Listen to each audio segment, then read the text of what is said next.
And let me repeat the answer. I didn't press the record button. So the question was, is it permissible to serve in the military, US military army?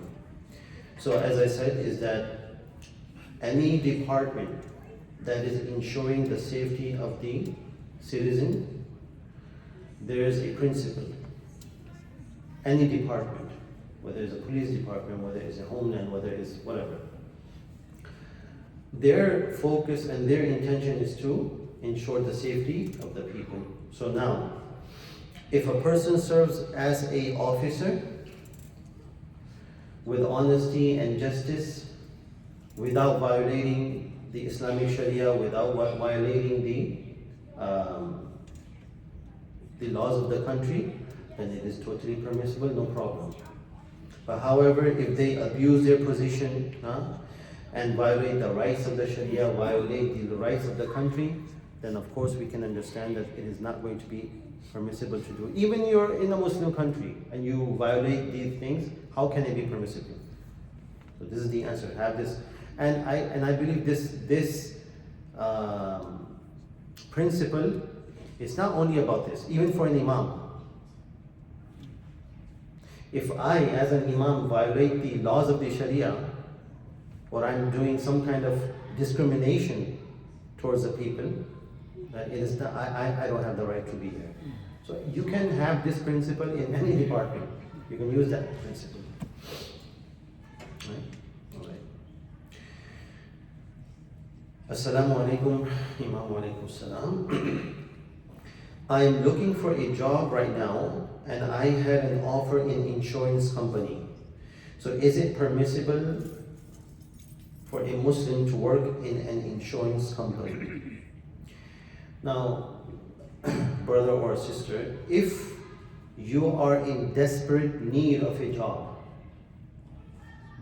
you're going through difficult time, you do not have a job, right? You got this offer, accept it. Accept this offer, work, but then in the meantime, while you start working, you find another job, that is not any insurance company. But if you're not in dire need, let's say you have enough saved, you can wait for a better job, then my suggestion is to wait 1 month, 2 months, whatever, if you're able to. Otherwise, if you're totally, you can't, broke, or you need this job, then go ahead and do it. And then in the meantime, find a better job that suits you for Islamically. Assalamu alaikum, Imam. Wa alaikum salam. What is ruling of turning one's phone off or silent if it rings during Salah? If such person doesn't close and phone continues to ring, does it affect Salah of others? Even Imam gets distracted sometimes. Thank you so much for advocating for the Imams. On same token, is it okay for Imam to announce before every Salah to please turn off or silence your cell phones?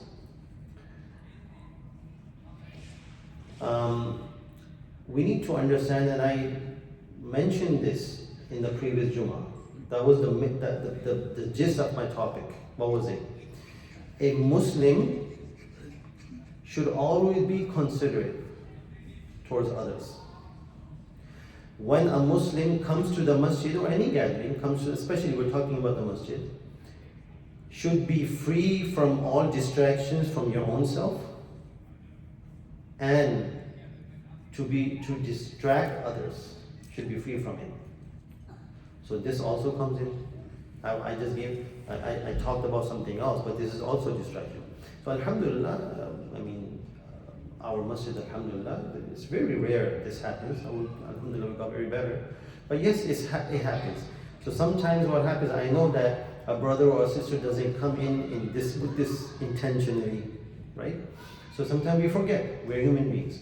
So yes, when we are in salah and all of a sudden phone rings, with minimum movement, we can turn off or silent our phones, no problem.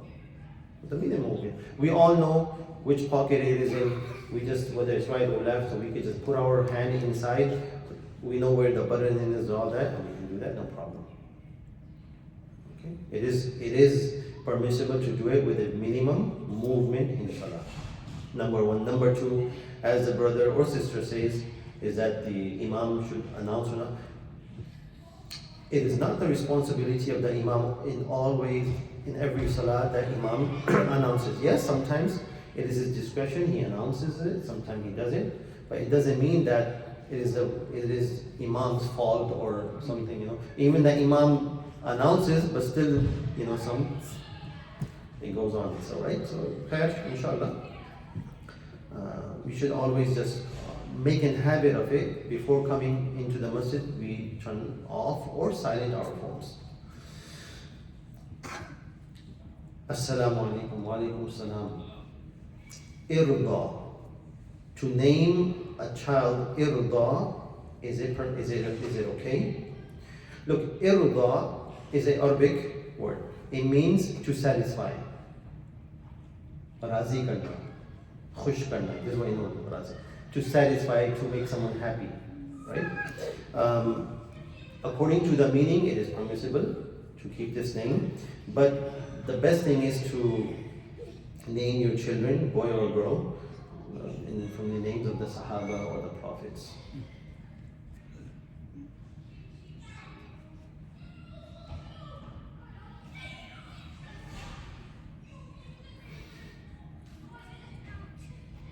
That's it for today, inshallah. وآخر دعوانا أن الحمد لله.